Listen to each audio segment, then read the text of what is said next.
नमस्कार दोस्तों, मैं रंजीत कुमार और आपका अपना चैनल रंजीत रैंक बूस्टर पे आपका स्वागत है। दोस्तों, आज हम लोग देखने वाले हैं मान ली झारखंड का जैसे उत्पाद सिपाही हो गया, कछवाल हो गया, जेपीएससी हो गया, मतलब जो भी एग्जाम में जनरल स्टडी से, पॉलिटी से जो अनुच्छेद से क्वेश्चन पूछा जाता है, 1 या 2 क्वेश्चन, आज हम लोग वो कवर करने वाले हैं। कम से कम 2 नंबर आपके कवर हो जाएंगे। तो यह जो आर्टिकल का पार्ट लेके आए हैं, 2 पार्ट में लेके आए हैं। आज 1 से लेके 105 अनुच्छेद तक का नेक्स्ट पार्ट में आएगा 105 से 395 के बीच। तो चलिए स्टार्ट करते हैं। सबसे पहले देखेंगे हम लोग कि भाग 1 संघ और उसके क्षेत्र होते हैं अनुच्छेद 1 से 4 के बीच। वहीं नागरिकता की अगर बात करें तो अनुच्छेद 5 से 11 यह भाग 2 में है।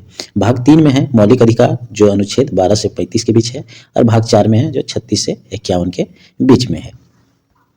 तो अनुच्छेद 1 में यह जिक्र है कि संघ का नाम और क्षेत्र अर्थात भारत या इंडिया राज्यों का एक संघ होगा। वहीं अनुच्छेद 2 में नए राज्यों का प्रवेश या स्थापना करने का अनुमति दिया गया है, और अनुच्छेद 3 में संसद की शक्ति नए राज्यों का निर्माण और सीमाओं और नामों में परिवर्तन कर सकता है। अनुसूचियों और संशोधनों से संबंधित व्यवस्थाएं अनुच्छेद 4 में जिक्र है।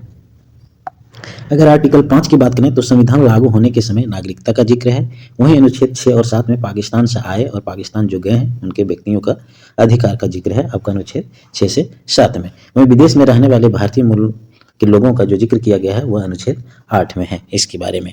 वहीं अनुच्छेद 9 की अगर बात करें तो एकल नागरिकता जिसे विदेशी नागरिकता लेने पर भारतीय नागरिकता अपने आप समाप्त हो जाती है, तो यह अनुच्छेद 9 में जिक्र है। अनुच्छेद 10 और 11 में संसद को नागरिकता संबंधी कानून बनाने और विनियमित करने का निरंतर अधिकार है। तो किसके पास है? संसद, अनुच्छेद 10 और 11 के तहत। अगर मौलिक अब बात करते हैं भाग 3 मौलिक अधिकार, ठीक है।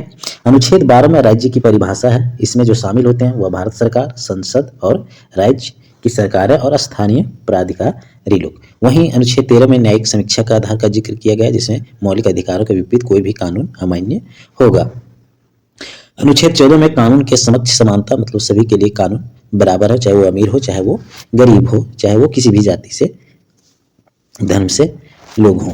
अनुच्छेद 15 में धर्म, जाति, लिंग या जन्म के स्थान पर आप किसी के साथ भेदभाव नहीं कर सकते, यह अनुच्छेद 15 में जिक्र है। अनुच्छेद 16 में सार्वजनिक रोजगार में अवसर की समानता है। अनुच्छेद 17 में अस्पृश्यता का अंत माने छुआछूत जिसको बोलते हैं वह आपका अनुच्छेद 17 में जिक्र है। अनुच्छेद 18 में उपाधियों का अंत का जिक्र है। अनुच्छेद 19 में आपका 6 स्वतंत्रता दी गई है, जो भाषण और अभिव्यक्ति का मिलता है आपको स्वतंत्रता। वहीं संपूर्ण सम्मेलन करने का अधिकार मिलता है आपको, संगठनों का निर्माण करने का अधिकार मिलता है, भारत में कहीं भी घूमने की आज़ादी आपको है आर्टिकल 19 के तहत, निवास की स्वतंत्रता भी है और कोई भी पेशा अपनाने की स्वतंत्रता है। तो यह आर्टिकल 19 में जिक्र है। आर्टिकल 20 में अपराधों के लिए दोषी सिद्ध संबंध संरक्षण दी गई है। वहीं अनुच्छेद 21 ये में शिक्षा का अधिकार जो 6 से 14 वर्षों के बच्चों के लिए अनिवार्य है, वह आपका अनुच्छेद 21 में जिक्र किया गया है। अनुच्छेद 22 में गिरफ्तारी और नजरबंदी से संबंधित है। अनुच्छेद 23 जो है वह मानव तस्करी और जबरन मजदूरी का निषेध है। मैंने आप जो मानव तस्करी करता है उसके लिए और आप जबरन किसी से मजदूरी नहीं करवा सकते हैं, वो आपका आर्टिकल 23 में जिक्र है। आर्टिकल 24 में बाल श्रम निषेध है। अब कोई भी बच्चे से, नाबालिग बच्चे से काम नहीं करा सकते हैं, वह भी कारखानों और खतरनाक कामों के लिए, ठीक है। तो यह जिक्र है आपका अनुच्छेद 24 में। अनुच्छेद 25 में है अंतःकरण, अभ्यास और प्रचार की स्वतंत्रता है। वहीं अनुच्छेद 27 में धर्म के प्रचार के लिए करों से मुक्ति, और अनुच्छेद 26 में धार्मिक मामलों का प्रबंधन है, और अनुच्छेद 28 में शिक्षण संस्थानों में धार्मिक शिक्षा का निषेध है कि आप किसी भी शिक्षण संस्थानों में किसी एक विशेष या कोई भी मतलब धर्म का आप प्रचार प्रसार वहाँ नहीं कर सकते हैं। आर्टिकल 29 में अल्पसंख्यकों के हितों का संरक्षण के बारे में जिक्र है, और आर्टिकल 30 में शैक्षणिक संस्था स्थापित करने का अधिकार है। वहीं आर्टिकल 32 में संवैधानिक उपचारों का अधिकार है, जो मौलिक अधिकारों के प्रवर्तन के लिए सुप्रीम कोर्ट जाने का आपके पास अधिकार है। अनुच्छेद 33 में यह कहा गया है कि सशस्त्र बलों के अधिकारों पर प्रतिबंध लगाने के शक्ति संसद के पास है। अनुच्छेद 34 में मार्शल लॉ जो सैन्य शासन के दौरान अधिकारों पर प्रतिबंध आने का जिक्र है। वहीं अनुच्छेद 35 में परिवर्तन के लिए कानून बनाने की शक्ति आपका संसद के पास है, और अनुच्छेद 35 में यह जिक्र किया गया है। अनुच्छेद 36 और 37 में आपका न्यायालय द्वारा परिवर्तन नहीं किया जाएगा, यह आपका 36 से 37 में जिक्र है। वहीं अनुच्छेद 38 में आपका लोक कल्याणकारी राज्य और सामाजिक व्यवस्था का बारे में जिक्र है। वहीं संसाधनों के उचित वितरण और समान वेतन का जो जिक्र किया गया है आर्टिकल 39 में, और 39 ये में समान न्याय और निःशुल्क विधि सहायता का जिक्र है। अगर बात करें अनुच्छेद 40 में, तो ग्राम पंचायतों के संगठन का जिक्र किया गया। वहीं अनुच्छेद 41 में काम और सार्वजनिक सहायता का अधिकार आपका आर्टिकल 41 में जिक्र किया है। काम की मानवीय परिस्थितियां और मातृत्व राहत जो जिक्र किया गया है वह आर्टिकल 42 में है। और आर्टिकल 43 और 43 ये में निर्वाह मजदूरी और उद्योगों के प्रबंधन में श्रमिकों की भागीदारी का जिक्र किया गया है। समान सिविल संहिता जो सभी नागरिकों के लिए एक समान कानून होना चाहिए, वह आपका आर्टिकल 44 में जिक्र किया गया है। और प्रारंभिक बचपन की देखभाल और शिक्षा जो 6 वर्ष से कम आयु के बच्चों के लिए अनिवार्य है, वह आपका अनुच्छेद 45 में जिक्र है। अब हम लोग बात करें आर्टिकल 46 से 83 के बीच। आर्टिकल 46 में जिक्र है कि एससी और एसटी और कमजोर वर्ग के शैक्षणिक और आर्थिक हितों का जिक्र है और सहायता किया जाता है, वह आर्टिकल आपका 46 में जिक्र है। वहीं आर्टिकल 47 की अगर बात करें, पोषाहार स्तर, जीवन स्तर को ऊंचा करना तथा जन स्वास्थ्य का सुधार करना राज्यों का यह कर्तव्य बनता है, यह आपका आर्टिकल 47 में जिक्र है। अगर बात करें कृषि और पशुपालन का संगठन, मतलब गाय और बछड़ों की हत्या, मतलब जानवरों की जो हत्या होती है उसे रोकने के लिए आपका अनुच्छेद 48 में जिक्र किया गया है। और 48 ये में पर्यावरण, वन और वन्य जीवों की सुरक्षा का जिक्र किया गया है। अनुच्छेद 49 में राष्ट्रीय महत्व के स्मारकों, स्थानों और वस्तुओं का संरक्षण करना राज्य की आपका कर्तव्य बनता है, देख रेख करना, यह आर्टिकल 49 में जिक्र है।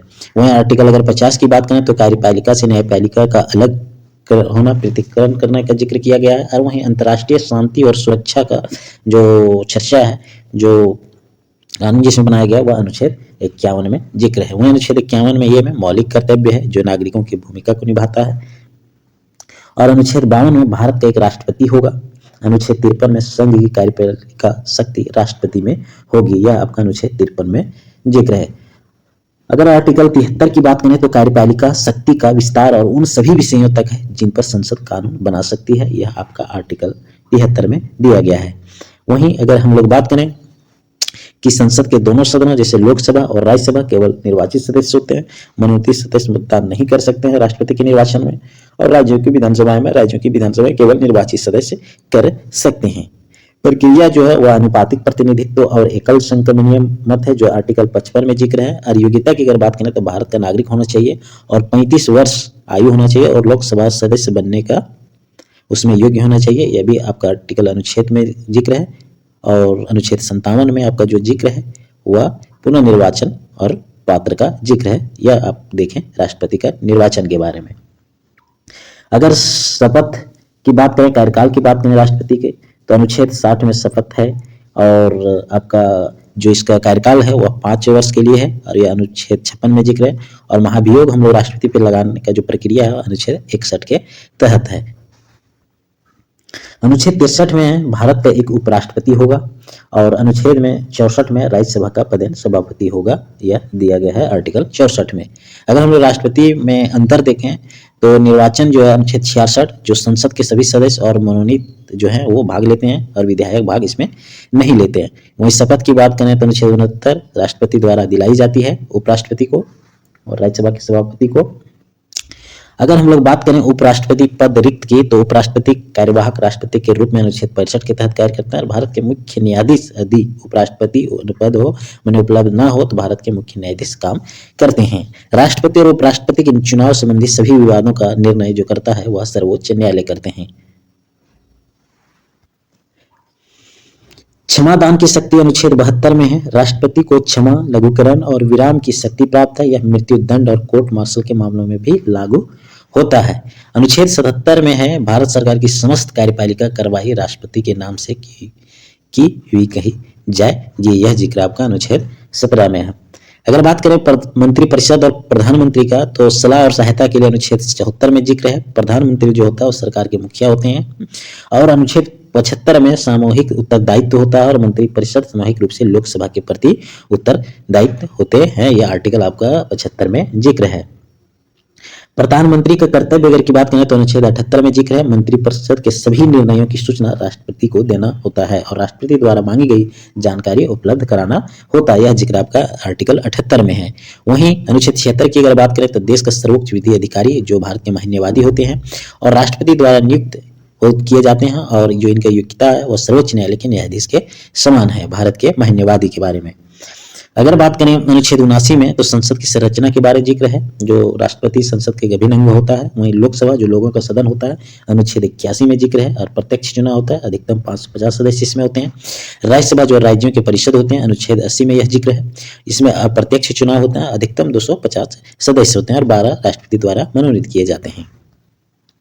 वहीं अगर बात करें सदन की अवधि तो अनुच्छेद 83 में जिक्र है, जो राज्यसभा अस्थायी सदन कभी भंग नहीं होता है और 1/3 सदस्य इसमें हर 2 साल में सेवा निवृत्त होते हैं।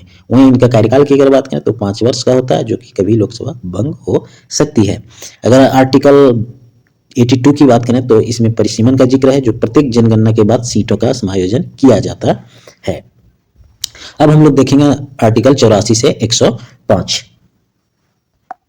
84 में आर्टिकल 84 में जिक्र है कि संसद के सदस्यता के लिए योग्यता होना चाहिए और संसद के सत्रों का आहन और स्थगन करने का जिक्र जो है वह आर्टिकल 85 में है।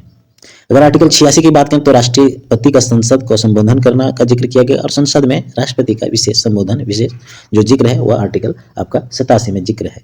वह आर्टिकल 88 में अटॉर्नी जनरल और मंत्रियों का संसद की कार्रवाई में भाग लेने का अधिकार दिया गया है और आर्टिकल 89 में राज्यसभा के सभापति और उपसभापति होंगे, ये जिक्र किया गया। वहीं आर्टिकल 90 में सभापति और उपसभापति का पद रिक्त होना या हटाया जाने का जिक्र किया गया है और सभापति और उपसभापति के कार्यकाल का निर्वहन जो जिक्र किया गया है वह आर्टिकल 91 में किया गया है। सभापति और उपसभापति का वेतन और भत्ते का जो जिक्र किया गया है वह आर्टिकल 92 में है। लोकसभा के अध्यक्ष और उपाध्यक्ष होंगे और आर्टिकल 93 में दिया गया है और अध्यक्ष और उपाध्यक्ष का पद रिक्त होना या हटाया जाने का जो दिया गया है वो आर्टिकल 94 में है। और आर्टिकल अगर 95 की बात करें तो अध्यक्ष और उपाध्यक्ष के कार्यभार का निर्वहन है। लोकसभा के अध्यक्ष और उपाध्यक्ष के खिलाफ प्रस्ताव पर अध्यक्षता जो होती है वह आपका आर्टिकल 96 में है। अगर आर्टिकल 97 की बात करें तो अध्यक्ष, उपाध्यक्ष, सभापति और उपसभापति के वेतन और भत्ते का जिक्र किया गया है, वो आर्टिकल आपका 97 में है और संसद के सचिवालय का जो जिक्र है वह आर्टिकल 98 में है। अगर आर्टिकल 100 की बात करें तो संसद में मतदान और बहुमत के नियम दिए गए हैं, ठीक है, जो गणपूर्ति या कोरम 1/10 होते हैं। वहीं संसद की सदस्यता की अयोग्यता की स्थिति में सीट का रिक्त होना जो दिया गया है वह 101 में है। संसद की सदस्य के लिए यह योग्यता जो है रिजेक्ट का वह आपका आर्टिकल 102 में दिया गया है। योग्यता के मामलों का निर्णय राष्ट्रपति द्वारा किए जाएंगे, यह आर्टिकल 103 में है। और संसद के सदस्य द्वारा और अवैध रूप से बैठने और मतदान करने पर दंड जो दिया का जिक्र किया गया है वह आर्टिकल 104 में है।